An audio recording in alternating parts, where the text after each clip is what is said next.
ধারণা আছে এটা কিন্তু আমরা স্পষ্ট যে উনি জানেন কি কি দিয়ে মারা যায়, কি কিভাবে বোমা হয়, কি কিভাবে ঢুকে গিয়ে লোক মারতে হয়। এই যে ধারণাটা অর্জুন বাবু, এটা কিন্তু একদম মানে নোটিশ করার মতো যে অর্জুন সিং এগুলো জানেন। তো উনি যেগুলো জানেন সেগুলো সেন্ট্রাল আইবি কে উনি বলে দিন। তার কারণ শুভেন্দু বাবু আমরা চাই উনি সুস্থ থাকুন, উনি ঠিকঠাক থাকুন। ওর নিরাপত্তাটা কেন্দ্রীয় সরকার দেয়, কেন্দ্রীয় বাহিনী দেয়। আর যেসব খারাপ লোকগুলো সীমানা দিয়ে ঢুকছে বলে খবর, সে তো সীমানা পাহারা দেয় অমিত শাহের বিএসএফ, আর সেন্ট্রাল আইবিটা অমিত শাহর আন্ডারে। ফলে শুভেন্দু বাবুর নিরাপত্তাটা কার্যত গোটাটাই কেন্দ্রীয় সরকারের হাতে। তার মধ্যে যদি অর্জুন সিং এর কাছে রোমহর্ষক কিছু খবর আসে, তো তিনি তার এই বিশেষজ্ঞ হিসেবে যে অনুমান বা খবর, ওগুলো সেন্ট্রাল আইবি কে অফিসিয়ালি জানিয়ে দিন। এখন কোনো কারণে হয়তো ট্রেস করতে একটু দেরি হচ্ছে, আইনের পথে চলছে, পুলিশ খুঁজছে। আজকে শুভেন্দু অধিকারী বলেছে কলকাতা থেকে একজন এসেছিল আমাকে হারাতে, নন্দীগ্রাম থেকে হারিয়ে বাড়ি পাঠিয়ে দিয়েছে। দেখুন, এগুলো তখন কেন্দ্রীয় নির্বাচন কমিশন কেন্দ্রীয় সরকারকে কাজে লাগিয়ে লোডশেডিং থেকে শুরু করে কি কি হয়েছিল এটা সবাই জানেন।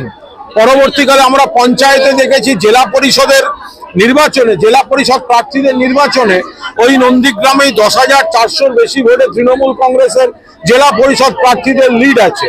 ফলে এগুলো কোনো কাজের কথা নয়। 2021 সালেই গোটা বাংলার মানুষ মমতা বন্দ্যোপাধ্যায়কে তৃতীয়বারের জন্য মুখ্যমন্ত্রী হিসেবে বাংলার বুকে নির্বাচিত করেছেন। ফলে এটাকে বিভ্রান্তিকর কথা বলে গুলিয়ে দেওয়ার চেষ্টা করে কোনো লাভ নেই। আমাদের প্রথম নয়, এটা এই নিয়ে 9th ইয়ার ছোটদের বড়দিন এই কেক উৎসবটা, এবং আমরা প্রায় 25,000 পরিবারের হাতে কেক এবং চকলেট তুলে দেওয়ার যে টার্গেট দিয়েছিলাম সেটা আমরা ফুলফিল করতে পারছি, এটাই ভালো লাগছে। এবং কয়েক লক্ষ মানুষ এখানে পাটুলির সৌন্দর্যায়ন দেখতে আসেন, এবং এটাই সার্থকতা যে সারা বছর আমরা তাকিয়ে থাকি যে এই সময় সকলে সমবেত হবেন এই উৎসবে। কারণ আমাদের মাননীয় মুখ্যমন্ত্রী বলেছেন যে ধর্ম যার যার, উৎসব কিন্তু সবার। সেই উৎসবে আজকে সকলে কচি কাঁচা এবং একসাথে আমরা সামনে পেরেছি, সুষ্ঠুভাবে যে একটা অনুষ্ঠান এখানে করতে পেরেছি, তার জন্য আমি সকলের কাছে কৃতজ্ঞ।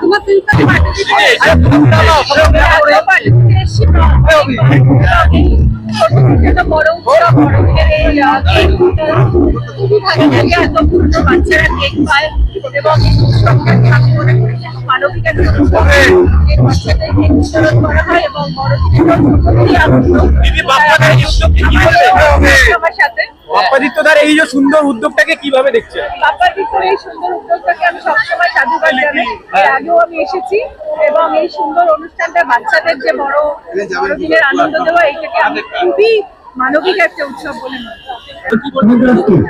তো দেখো, এটা তো 9th ইয়ার, প্রত্যেক বছর থেকেই শিখছি, মানুষও রেসপন্ড করছেন। এখানে খুব সুন্দরভাবে আমরা এটাকে অর্গানাইজ করি, কিন্তু আমার সমস্ত ধারণাকে, প্ল্যানিংকে ফেল করিয়ে দিয়েছে এবছরের যা ভিড়। আমি গত বছরও 20,000 কেক আর চকলেট করেছিলাম, এবছর আমি 5,000 কেক চকলেট বাড়াতে পেরেছি, কিন্তু সেটা কিছুই না। এখানে কয়েক লক্ষ মানুষের ভিড়। এই যে আজকে একটা উৎসবের দিনে সবাই একসাথে আসছেন, সবাই একসাথে উৎসবটাকে উপভোগ করতে পারছেন এবং সুস্থভাবে ফিরতে পারছেন, এই পরিবেশ, এই আলো সবকিছু দেখে এখানেই সান্ত্বনা। অবশ্যই ছোটবেলায় যখন আমরা বাবা কেক নিয়ে আসতেন, সেই দিনটা মনে পড়তো আমাদের, মানে এখন মনে পড়ে ইনফ্যাক্ট, যে ছোটবেলার সে অনবিল আনন্দ, সেটা এখন এই বাচ্চাগুলোকে দেখে বুঝতে পারি।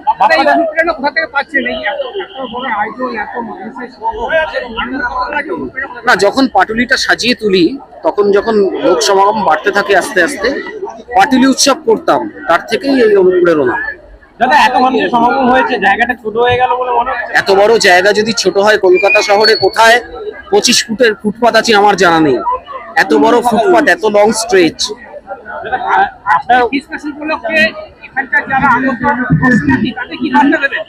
তাদের একদম যে আজকের এই যে উৎসব, আমরা ধর্ম বর্ণ ব্যতি রেখে সকল উৎসবে সকলে মিলে সামিল হন, কারণ আমাদের মাননীয় মুখ্যমন্ত্রী তো সেটাই চান। দিদি বলেন যে ধর্ম যার যার উৎসব সবার, আমরাও তো আজকে খ্রিস্টানদের উৎসবে সামিল হয়েছি। এটাই তো একটা সৌহার্দ্যপূর্ণ ভাবনা, যেটা আমরা বাংলায় বসে ভাবতে পারি আজ। আমি যে এখন অব্দি শুনলাম 4 লাখ ক্রস করে গেছে সন্ধ্যে।